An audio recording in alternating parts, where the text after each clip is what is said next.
The overall goal of this protocol is to measure dynamic positional stability during sit to stand and walk, a complex transitional movement that individuals with pathology often find difficult. The main advantages of this technique is that it utilises the best available centre of pressure and whole body centre of mass estimations, or COP-BCOM, to provide a composite measure of stability. The implications of this technique can also inform clinical practice, as meaningful stability measurements could be deployed to predict recovery and evaluate treatments to affect recovery rates of sitting to walking. Demonstrating the procedure a participant will go through will be Michael Atwaters, a graduate student from the laboratory.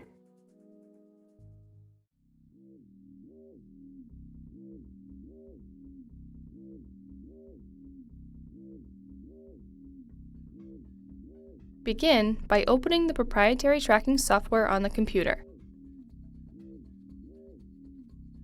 Set the capture frequency to 60 Hz and set the 3D tracking parameters, which include a prediction error of 20 mm, a maximum residual of 2 mm, a minimum trajectory length equivalent to 2 frames, and a maximum frame gap of 10 frames. Then, identify each of the 8 individual force platform components from each force platform amplifier into the respective analog to digital converter.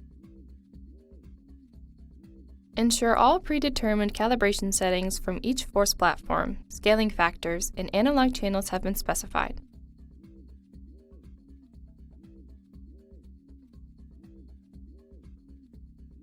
Additionally, configure the software to read the baseline force plate reading during the last 10 frames of capture.